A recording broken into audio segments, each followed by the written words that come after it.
예. 지난주부터 뜨거운 관심을 받았던 네티즌 수사대 자로.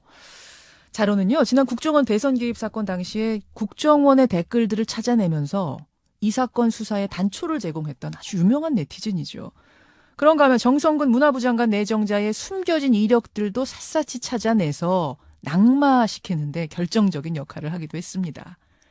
그런 그가 이번엔 세월호 침몰의 새로운 원인을 찾아냈다 하니까 이목이 집중될 수밖에 없었던 건데요. 이게 무려 8시간 49분짜리 영상입니다. 워낙 길다 보니 이게 업로드에 문제가 생겨서 예고대로 어제 공개는 못했습니다. 하지만 한 TV 다큐 프로그램을 통해서 짤막한 요약본이 공개가 됐죠. 이미 떠들썩한데요. 네티즌 수사대 자로 직접 만나보겠습니다. 신원보호를 위해서 음성 변조를 한다는 거 알려드리고요. 편의상 자로 씨라고 부르겠습니다. 자로 씨 안녕하세요. 네, 안녕하세요. 아니 어제 오후 4시 16분에 영상을 공개하기로 했었는데 아직도 업로드가 안 됐네요. 네, 빨리 보여드려야지 제 마음도 홀가분할 것 같은데요. 이렇게 영상을 올리고 이런 분야는 조금 미숙하다 보니까 좀 시행착오를 겪었던 것 같습니다. 아니 그러니까 방송 기술을 전문적으로 배우고 이런 편집해보고 이런 분이 아니세요? 전혀 아니죠. 그럼 이 작업은 언제 시작을 하신 겁니까? 참사가 터지고 약 6개월 정도 지났을 때부터 조사를 시작을 했고요. 다큐를 만들기 시작한 거는 올해 1월부터 본격적으로 작업을 하기 시작했습니다. 근데 이미 검찰은 결론을 다 내려놨어요.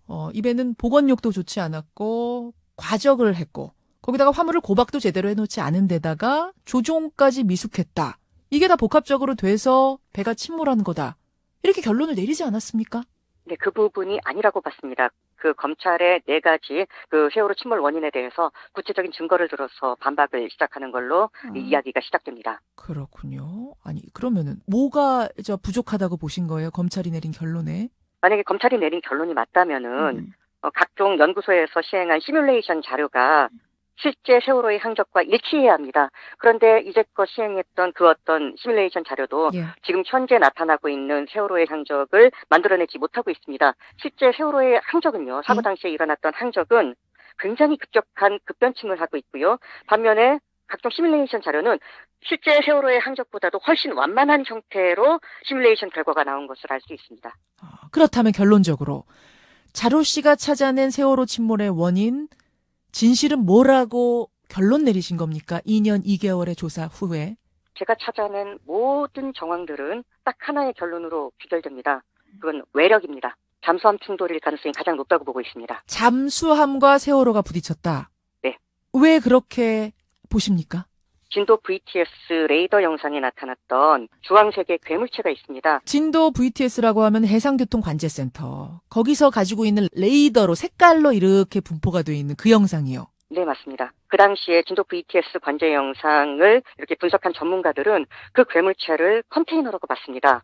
주황 색깔의 괴물체 말씀하시는 거예요? 네, 맞습니다. 그 주황 색깔의 괴물체를 컨테이너라고 봤는데 저는 그게 과연 컨테이너일까라는 의문을 갖기 시작했습니다. 아니, 배가 기울어졌을 때 실물 사진하고 레이더 영상하고 비교해 보면 컨테이너가 쏟아져 있는 그 자리, 바다 위에 컨테이너가 쏟아져 있는 그 자리가 주황색으로 표시된 그 자리 일치하지 않아요? 물리학적으로 봤을 때 괴물체가 나타난 지점에 컨테이너가 떨어지려면은요, 세월호가 오른쪽으로 이렇게 우회전하면서 급회전을 하게 됐는데 우회전을 시작한 이후 얼마 되지 않았을 때 곧바로 물건이 떨어지지 않으면은 컨테이너가 떨어지지 않으면은 괴물체가 나타난 그 지점에 컨테이너가 있을 수가 없습니다. 그런데 문제는 이른 시점에 컨테이너가 떨어지기에는 그 시점에는 세월호가 충분히 기울어지지 않은 상태였어요. 이건 물리학적으로 따져봐도 그렇고 생존자들의 진술이라던가 아니면은 그 당시에 조타실에 있었던 조타수 조준기 그리고 기관장 박기호 이런 사람들이 선투 갑판에 있었던 컨테이너가 떨어지는 모습을 증언하는 데에서도 공통적으로 나타나는 현상입니다. 그러면 혹시 배가 완전히 기울어진 후에 컨테이너가 떨어졌는데 그 컨테이너가 움직여서 바다 위니까 움직여서 가까이 붙었을 그런 가능성은 없겠습니까? 물리학적으로 그게 좀 힘이 듭니다. 그러니까 컨테이너가 물에 떨어지게 되면은 여러 가지 이제 운동성을 고려를 해야 됩니다. 일단 세월호가 지나가던 방향으로 관성을 갖게 될 거고요. 그리고 바닥에 처박히면서 어떤 충격을 받게 될 거고요. 그리고 세월호의 선미에 부딪히기도 하고 세월호가 만들어내는 강한 물살에 휩쓸리기도 합니다. 이러한 것들을 종합적으로 따져보면은요, 그 당시에 레이더 영상에 나타났던 괴물체는 위쪽으로 곧바로 12시 정도 방향으로 이렇게 올라가는 모습을 보이는데 이걸 물리학적으로 제대로 따져보면은 컨테이너는 세월호가 급변침을 해서 쭉 올라갔던 그 항로를 그대로 따라갔을 확률이 굉장히 높습니다. 이거를 또 어떻게 증명을 할 수 있냐면은요. 예. 그 당시에 함께 떨어졌던 부유물들. 예. 그 당시에 컨테이너와 함께 실려 있었던 대표적인 그 화물이 하나 있는데 그게 바로 PVC 파이프입니다. PVC 파이프? 네, 맞습니다. PVC 파이프. 이게 세월호 선수갑판에 같이 실려 있었는데요. 예. 만약에 그 괴물체가 진짜 컨테이너라면은 그 위치에 PVC 파이프도 떨어졌겠고요. 위쪽으로 그 표류하는, 그러니까 그 괴물체가 표류하는 예상 지점에서 발견이 돼야 됩니다. 그런데 거리상으로 물리적으로 이게 답이 안 나옵니다. 근데 PVC 파이프하고 컨테이너하고는 무게 차이도 있고 해서 표류를 똑같이 하지 않을 수도 있었던 거 아닐까요? 아니, 물 위에 떠 있으면은 거의 같은 방향으로 진행을 하게 됩니다. 그렇게 큰 차이가 날 정도의 크기도 아니고요. 그렇군요. 그래서 결국은 이 주황색, 레이더에 나타나는 주황색 물체는 컨테이너라고 보기에는 수상한 점이 너무도 많다, 이 말씀이세요. 네, 맞습니다.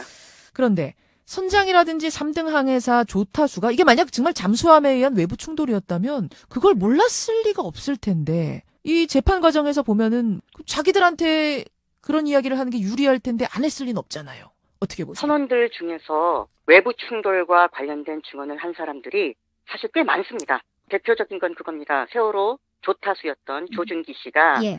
이제 급변침할 당시에 왼쪽 날개 부분, 그러니까 배에 스테빌라이저라는 구조가 있습니다. 예. 여기에 미세한 충격을 느꼈다는 그런 증언이 하나가 있고요. 그리고 또 하나, 그 당시 세월호 선원 중에 그 강혜성이라는 직원이 있습니다. 예. 선원부 직원인데요. 네, 이 사람이 안내방송을 가만히 있으라고 했던 그 주인공이긴 한데 예. 자기가 이제 자리에 이제 앉아 있었는데 예. 배가 기울기 전에 둔탁한 충격이 있었다고 증언을 합니다. 여기서 중요한 거는 배가 기울기 전입니다. 사실은 이제 둔탁한 충격을 고박이 풀린 화물들이 움직이면서 쿵쿵 배하고 부딪힌 소리가 아닐까라고 전 지금 생각했는데 기울기 전이라고 얘기를 했어요. 네, 분명히 기울기 전이라고 했고요. 어느 정도 강한 충격이었습니까? 그랬더니 제가 몸으로 느낄 정도면 굉장히 큰 충격으로 보셔야 될 것 같습니다. 이런 진술을 합니다. 그렇군요. 또 있습니다. 기관실에서 당직 근무를 서던 선원이 3명이 있었습니다. 예. 그 3명의 선원들 중에서 2명이 외력 가능성에 대해서 증언을 했습니다. 생존자들 중에서도요. 기울기 전에 충격음을 들은 사람들은요. 쿵, 꿍, 쾅 이런 식으로 단음의 충격음을 많이 들었고요. 배가 기운 이후에 충격음을 들은 사람들은 쿡콱콱쾅, 쿡쿡쿵 이런 연소음을 많이 들은 것으로 나타납니다. 쿡쿡쿵, 콱콱콱쾅 이런 소리는요. 화물이 쏟아지는 소리로 볼 수가 있고요. 그리고 쿵, 꿍, 쾅 이런 단음은 뭔가에 부딪히는 소리로 볼 수가 있는 겁니다. 그리고 더 재밌는 거는 뭐냐면은 배가 기울기 전에 충격음을 들었다고 증언한 승객들 중 2명은요. 3층 좌현 선수 쪽에 있었습니다. 뭘 찾으신 거죠? 그 대답에서? 그 3층이라는 거는요. 배에서 가장 밑바닥과 가까운 위치고요. 좌현 선수 이 부분은 만약에 실제로 세월호에게 어떤 외력이 가해졌다면은 결국에는 좌현 선수 쪽에 부딪히던가 아니면은 우현 선미 쪽에 부딪혀야 된다는 겁니다. 그런데 구조헬기라든가 척기기 영상들을 이렇게 분석을 해보면은요. 예. 우현 쪽은 이미 다 물 밖으로 드러났습니다. 문제는 여전히 물속에 잠겨있는 좌현 쪽에 어떠한 충격이 가해져 있을 가능성이 남아있는데요. 그 좌현 선수 쪽에 있었던 생존자 2명이 명백할 정도로 외력에 대한 증언을 하고 있습니다. 그러니까 우리가 봤다. 우리가 지금 다 드러나서 밑바닥을 보지 않았느냐라고 생각하고 있지만 거대한 배의 크기로 봤을 때는 드러나지 않은 좌현의 부분이 상당히 있다는 말씀이군요. 굉장히 큽니다. 아니 근데요, 자로 씨. 세월호가 지금 10,000톤이 넘는 것으로 추정이 되지 않습니까? 네. 근데 만약 세월호를 침몰시키려면 잠수함이 적어도 10배, 20배의 질량을 가져야 된다. 이렇게 전문가들은 얘기를 하더군요. 근데 우리나라의 경우에는 제일 무거운 잠수함이 1,800톤급 잠수함에 불과한데 1,800톤급 잠수함과 10,000톤짜리 세월호가 부딪혔으면 오히려 세월호는 가벼운 충격만 받았을 거고 잠수함만 망가져서 침몰했을 거다. 이런 얘기가 나오는데 어떻게 보세요? 충돌 상황이라든가 이런 것들은 사실 굉장히 변수가 많습니다. 그 당시에 해류라든가 아니면 충돌하는 각도 이러한 부분에 따라서 굉장히 좀 달라질 수가 있습니다. 세월호는 병풍도 변침점이라는 곳에서 그러니까 이제 일상적으로 이제 커브를 트는 곳에서 살짝 우회전을 일단 시작을 한 겁니다. 아하. 배가 돌아가는 위치에서 그 가는 방향으로 그대로 외력이 가해졌기 때문에 예. 쉽게 말하면은 엎친 데 덮친 격이라고 볼 수가 있습니다. 그냥 일상적인 평온한 바다에서 잠수함이 부딪히는 게 아니라 배가 돌고 있는 힘을 받고 있는 시점에서 잠수함이 같은 방향으로 힘을 가했기 때문에 힘은 배가 됐을 것이다. 정확하게 보셨네요. 네, 그렇게 될 수가 있다는 겁니다. 하긴 그리고 또 우리나라 잠수함이야 1,800톤급이 가장 무거운, 가장 용량이 큰 거지만 다른 나라 잠수함이었을 수도 있겠네요. 우리나라 잠수함일 수도 있고요. 다른 나라 잠수함일 수도 있죠. 어느 나라 잠수함일지는 확실하게 저희가 단정할 수 있는 거는 물론 아닙니다. 그런데 잠수함이라고 이렇게 확실하게 결론을 얻을 수밖에 없는 이유가 뭐냐면은요. 예. 그 당시에 아까 말씀드렸던 그 괴물체, 그 괴물체가 나타났다가 갑자기 사라집니다. 사라지는 시간이 있어요? 그 레이더 분석을 쭉 해보면? 네. 괴물체가 나타났다가 사라지는 데까지 걸렸던 시간은 약 10분 정도.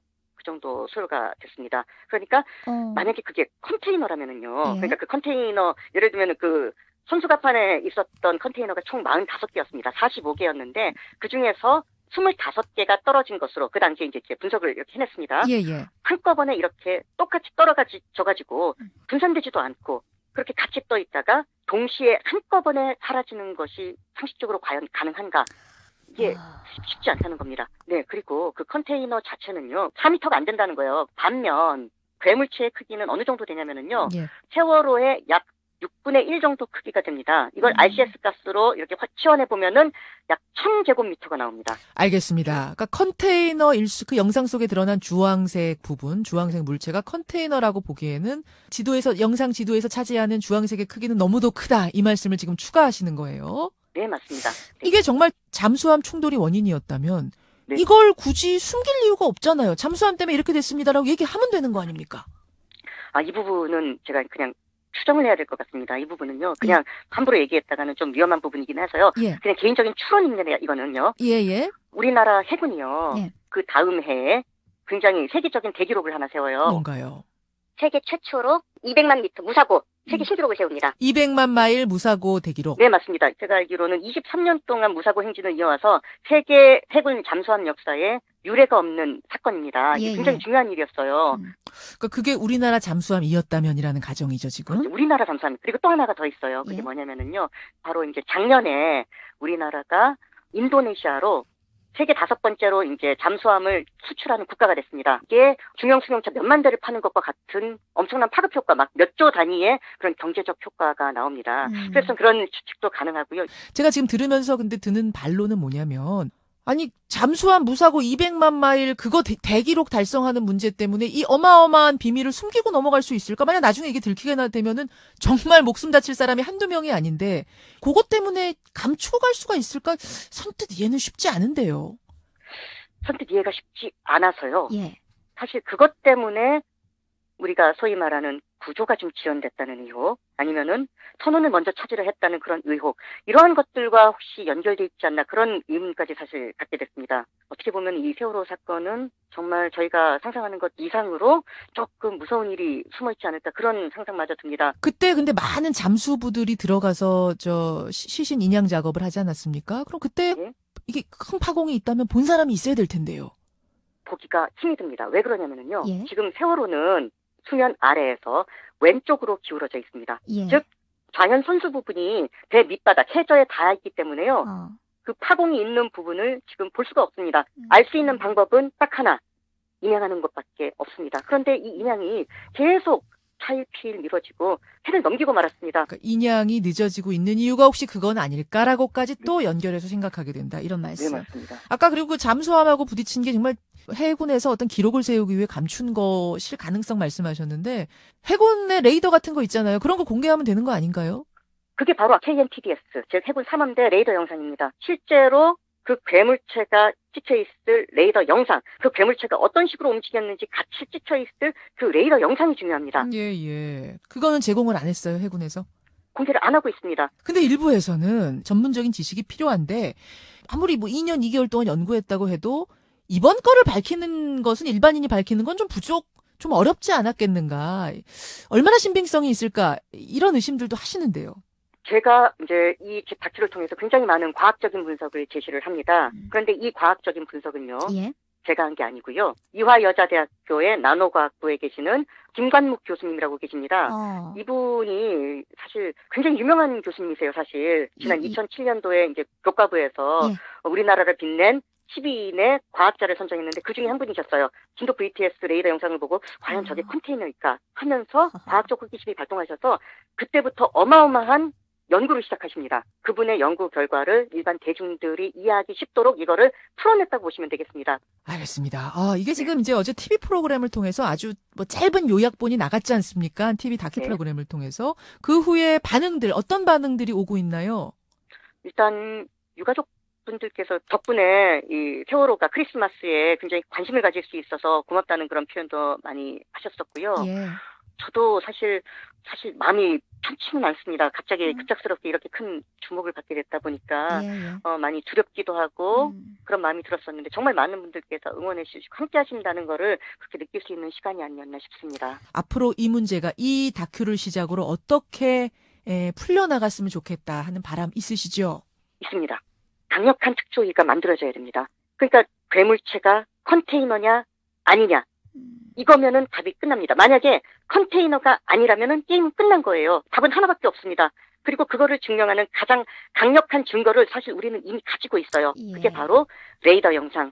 이런 것들을 그냥 있는 그대로 해석하면은요, 답은 외력이라고 나오는 겁니다. 문제는 이 외력임을 증명해 주려면은 결국 군을 수사하고 그리고 청와대를 수사하고 강력한 힘을 가진 어떤 단체가 필요한데 특조위가 필요한데 이 특조위가 지금 아무런 힘을 얻지를 못하고 있다는 거죠. 특조위 부활의 명분을 만들어주고 싶었어요.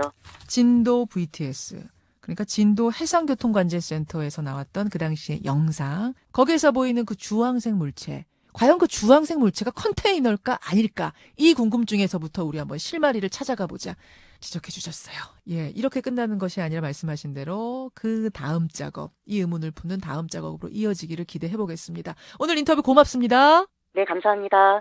세월호 침몰 원인을 2년 2개월 동안 추적해서 다큐를 만들었습니다. 큰 화제가 되고 있는 네티즌 수사대 자로 만났습니다.